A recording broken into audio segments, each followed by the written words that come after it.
शादीशुदा लोगों को एक बड़ी सीख देने वाली कहानी, पति पत्नी की कहानी।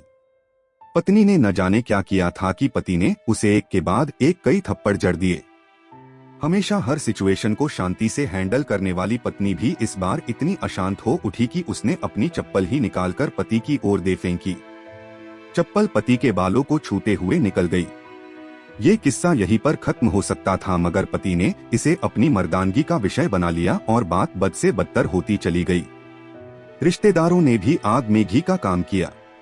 किसी ने कहा, जो औरत अपने पति को चप्पल से मार सकती है वो ना ही तो वफादार हो सकती है और ना ही पतिव्रता। ऐसी औरत परिवार ही नहीं पूरे समाज पर कलंक की तरह है। बीवी के पक्ष वाले कहाँ पीछे रहने वाले थे। किसी ने कहा, 21वीं सदी में भी जो स्त्री के साथ मारपीट करते हैं उन्हें तो जेल भेज देना चाहिए। तो कोई कहता, जरूर उसको कोई और पसंद आ गई होगी इसलिए अब पत्नी से मारपीट करने लगा है। बात कोर्ट तक पहुंच गई। दोनों पक्षों ने एक दूसरे के खिलाफ केस फाइल कर दिया। पति ने चरित्रहीन होने का तो पत्नी ने दहेज और शारीरिक उत्पीड़न का आरोप लगाया। 2 वर्षों से अधिक समय के लिए केस चला था। इन 2 वर्षों के दौरान दोनों पति पत्नी अलग अलग रहे थे। इन 2 वर्षों के दौरान दोनों पक्षों के समर्थकों की संख्या कम हो गई थी। पहले जहां दोनों पक्षों में समर्थकों का समूह होता था, अब गिने चुने लोग रह गए थे। पति और पत्नी दोनों की आर्थिक स्थिति भी इस समय के दौरान नीचे गिर चुकी थी। जिन्हें वो अपना शुभचिंतक समझ रहे थे, पैसों की बात आते ही उन्होंने भी अपना पलड़ा झाड़ लिया था। अगर कोई देने को राजी भी हुआ तो मोटे ब्याज की शर्त पर। आखिरकार वही हुआ जो सब चाहते थे, डाइवोर्स। हर कोई खुश था, दोनों पक्षों के रिश्तेदार, उनके माता पिता और दोनों के वकील। लेकिन 5 साल की सुखद शादी और एक सुंदर बेटी होने के बाद मिले इस डाइवोर्स से पत्नी मूक थी और पति शांत। शायद ये एक इत्तेफाक ही था कि इस खुशी को मनाने के लिए दोनों पक्ष के लोग एक ही चाय की टपरी पर बैठे आमने सामने। इत्तेफाक इसलिए क्योंकि ज्यादातर लोग जो एक दूसरे के विरोध पक्ष को सपोर्ट कर रहे थे वे एक दूसरे को अच्छे से जानते भी नहीं थे। पति पत्नी भी इन सभी से दूर एक दूसरे के सामने मेज पर बैठे। पत्नी ने पति से कहा, अब तो खुश होगे ना, तुम्हारे मन की जो हुई है मुबारक हो। तुम भी तो आज जीत गई हो। मुझसे तलाक तो तुम्हें भी मिल गया है। कॉन्ग्रेचुलेशंस टू यू टू, पति ने कहा। तलाक को तुम जीत का प्रतीक समझते हो, पत्नी ने पूछा। पति चुप रहा। थोड़ी देर की शांति के बाद पति ने कहा, मुझे तुम्हें 5 लाख रुपए अभी और हर महीने 8,000 देने का आदेश है। अभी मेरे पास पैसे नहीं है, इसलिए हमारा मतलब मेरा जो सिटी में फ्लैट है उसे तुम्हारे नाम कर देता हूँ। पत्नी बोली, लेकिन उस फ्लैट की कीमत तो 18 लाख की है।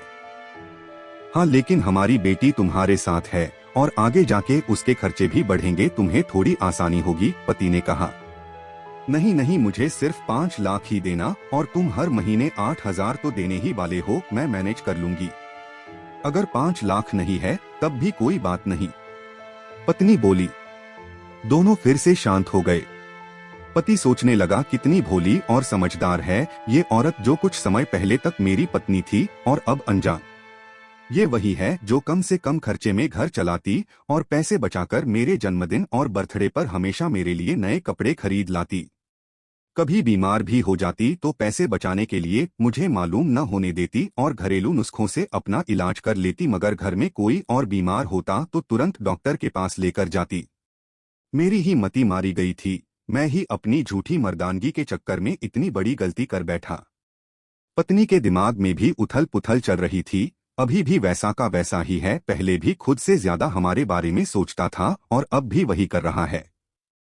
ये वही आदमी है जो मुझे एक्सीडेंट से बचाने के लिए खुद मोटरसाइकिल के आगे कूद पड़ा था और अपनी उंगली तुड़वा बैठा था। पता नहीं कौन सी मनहूस घड़ी में झगड़ा कर बैठी। पति ने मौन तोड़ते हुए पूछा, अब तुम्हारे कमर का दर्द कैसा है? ज्यादा तकलीफ तो नहीं होती? पत्नी हल्का सा मुस्कराई और बोली, अभी भी होता है, अब तो पेट में भी क्रैम्प्स उठते हैं।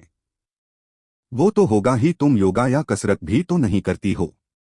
अब किसी गायनेकोलॉजिस्ट को जरूर दिखा देना, पति ने कहा। तुम बताओ, तुम्हारा अस्थमा कैसा है अब? क्या अब भी दौरे पड़ते हैं? पत्नी ने पूछा। हाँ पढ़ते हैं, पहले से ज्यादा, क्योंकि अक्सर इन्हेलर भूल जाया करता हूँ याद दिलाने के लिए तुम जो नहीं हो अब, पति बोला। पत्नी के आंखों में आंसू आ गए। वो बोली, तुम्हें मेरे चरित्र पर सवाल नहीं उठाने चाहिए थे, तो ये परिस्थिति आती ही नहीं। हाँ मैं जानता हूँ तुम बहुत अच्छी हो, मुझसे गलती हो गई, बहुत बड़ी गलती। मैं लोगों के बहकावे में आ गया था, पति बोला। तुमने भी तो मुझ पर दहेज का इल्जाम लगाया था, वो बोला। गलत था, और इस बात का मुझे भी पछतावा हुआ, पत्नी ने कहा।